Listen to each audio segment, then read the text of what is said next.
길고 짧은 것은 대보아야 한다. 천리길도 한 걸음부터 등등 어떤 일을 시작하기 전에 주로 쓰는 말이죠. 여러분도 잘 아실 거라고 생각합니다.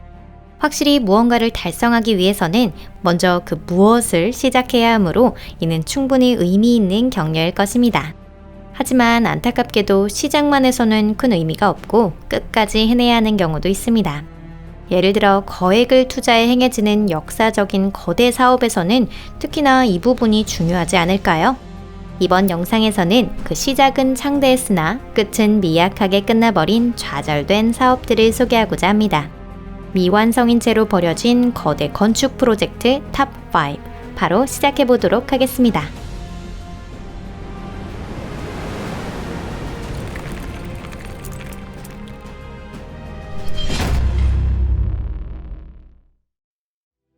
프로라, 독일.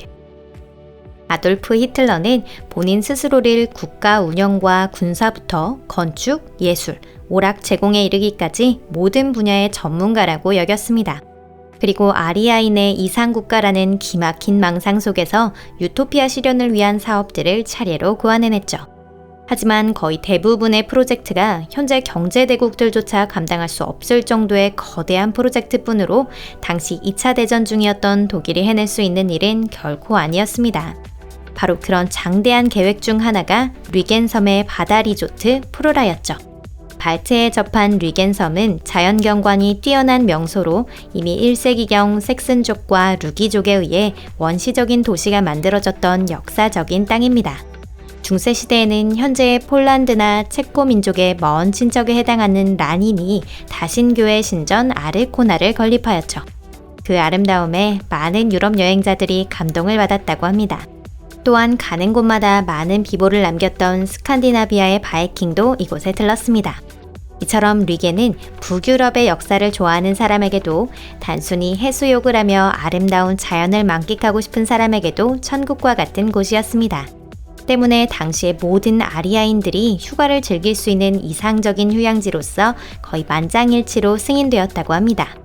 프로라의 가장 핵심지가 될 예정이었던 곳은 2만 명이 동시에 숙박할 수 있는 거대한 휴양시설이었습니다. 8개의 건물이 4.5km에 걸쳐 일렬로 늘어서 있는 모습입니다. 게다가 2만 명을 수용하는 콘서트홀도 건설 예정이었습니다.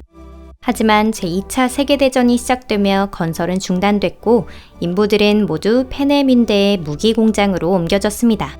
나치 독일의 패전 후 류겐 일대는 소련이 점령하게 되었고 프로라는 수년간 소련군 병사들의 막사로 이용되었습니다. 이후에는 동독군이 주둔하고 있었지만 독일의 재통일 이후 완전히 방치되고 말았죠. 이렇게 거대 리조트 계획은 실현되지 못한 채 허무하게 끝이 났습니다. 두가 레이더, 우크라이나.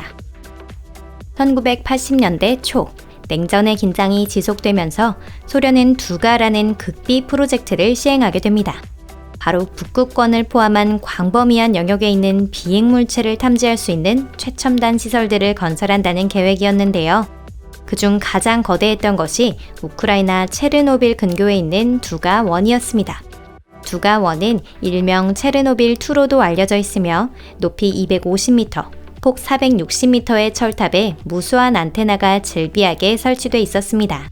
그 부근에는 군 비밀부대를 배치하여 1980년 최초의 시험 운용이 이루어졌고 1985년에서 86년까지 근대화 추진을 통해 본격적인 운용을 시작할 예정이었죠. 그렇다면 무엇이 계획을 틀어지게 했을까요? 여러분이 짐작하신 대로 체르노빌 원전 사고 때문입니다. 1986년 4월 26일 사고가 발생한 후 소련 정부는 체르노빌과 프리피아티에 사는 전 주민들을 대피시켰고 주변 일대의 출입을 금지시켰습니다. 하필 그 금지구역에 두가1도 포함되어 있었죠. 당초에는 일시적인 운용 정지라고 말했지만 방사능에 오염된 환경에서는 레이더를 사용할 수 없다는 사실이 밝혀지게 되었습니다. 관련 시설은 철거되었고 출입 금지 구역의 거의 모든 지점에서 보이는 거대한 안테나는 아직까지 방치된 채 우뚝 서 있습니다. 콤피난사스, 베네수엘라. 1980년대 말에서 90년대 초 카를로스 페레스 대통령 시절 남미 베네수엘라는 심각한 위기를 맞게 됩니다. 대통령과 정부는 국제통화기금인 IMF의 조언에 따라 경제 살리기에 나서며 여러 사업을 시작하게 됩니다. 그 대부분은 수도 카라카스를 투자의 기반이 되는 근대적인 비즈니스 거점으로 만들기 위한 것들이었는데요. 그런 상황에서 1990년 수도의 대표적 금융센터가 될 초고층 빌딩 콤피난사스가 건설되기 시작했습니다. 그 중심에 있었던 투자자가 바로 다비드 브릴렌버그이며 건물은 그의 이름을 따서 다비드 타워라고 불릴 예정이었습니다. 하지만 안타깝게도 1993년 브릴렌버그는 중병으로 쓰러졌고 이듬해 국내 금융위기가 터지게 됩니다. 결국 높이 190m의 초고층 빌딩은 미완성 상태로 방치되고 말죠. 2007년부터는 가난한 시민들이 무단으로 살기 시작하면서 버티컬 슬럼이라 불리고 있습니다. 현재에는 45층 빌딩에 28층까지 사람들이 살고 있는데요. 전기나 수도, 하수도 등의 설비는 거주자가 직접 정비했지만 엘리베이터는 아직 설치되어 있지 않다고 하네요. 사톤 유니크 타워, 태국. 베네수엘라 바로 뒤쪽, 태국 수도 방콕에 자리 잡은 초고층 아파트 사톤 유니크 타워는 콤피난사스와 똑같은 운명을 맞이했습니다. 한 가지 미스테리한 소문을 빼고는 말이죠. 우선 건설의 시작은 데이비드 타워와 같은 1990년이었습니다. 높이는 5m 낮은 185m에 건설이 중단된 이유가 금융위기 때문이라는 점도 마찬가지였죠. 당시 동남아 곳곳에서 건설사들이 도산하며 금융위기가 일어난 것은 1997년의 일입니다. 그 결과 방콕의 도처에 고스트 빌딩이 출현하였고 그 중에서도 최대 규모를 자랑하는 것이 바로 이 사톤 유니크 타워였습니다. 계획 단계부터 훌륭한 프로젝트로 칭송받았던 고급 아파트를 방문하는 사람은 이제 폐허 마니아들 뿐이랍니다. 주변 주민들은 그곳이 저주받았다고 말한대요. 아주 오래전에 묘지가 있던 곳으로 사람들의 시신 위에 빌딩이 세워졌다고 말이죠. 미신을 믿는 태국 사람들은 건설을 재개하려는 사람들이 파산하거나 불행한 일을 겪는 것이 저주 때문이라고 믿고 있답니다. 마블힐, 미국.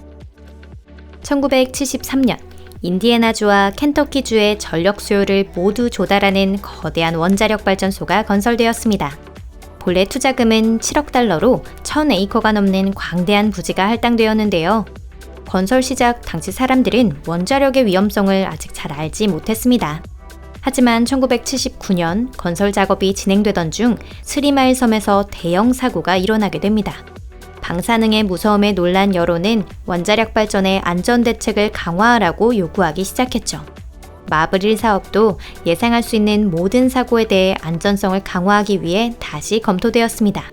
그런데 재료의 품질 조건이 까다로워지면서 건설비가 28억 달러라는 천문학적 수치로 치솟게 되죠. 건설을 맡은 회사는 막대한 자금을 조달하지 못해 1984년 결국 프로젝트는 동결되고 말았습니다. 그리고 2년 뒤 체르노빌 사고가 발생하며 거대한 원전 건설의 꿈은 영원히 사라지게 됩니다. 마블힐 원자력 발전의 원자로 건물과 저수 설비는 그 후에도 25년간 이어져 왔는데요. 2008년이 되어서야 해체 공사가 시작되었으며 현재 이곳은 황무지가 되었답니다. 약 30억 달러의 거액이 물거품이 되어 사라진 것이죠. 이렇게 5가지의 사례를 소개해드렸습니다.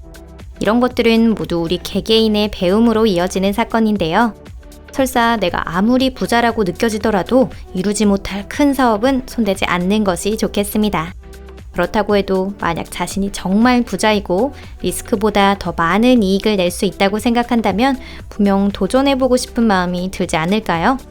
인류가 처음부터 포기하고 아무런 도전을 하지 않았다면 우리는 지금처럼 아름답고 발전된 세계에서 살 수 없었을 테니까요. 이번 영상은 마음에 드셨나요? 만약 마음에 드셨다면 댓글을 남겨주세요. 유명한 미완성 건축에 대해 다시 한번 소개해드리겠습니다. 저희는 언제나 여러분이 가장 원하시는 내용에 귀 기울이고 있답니다. 그럼 다음 영상에서 뵐게요. 안녕히 계세요.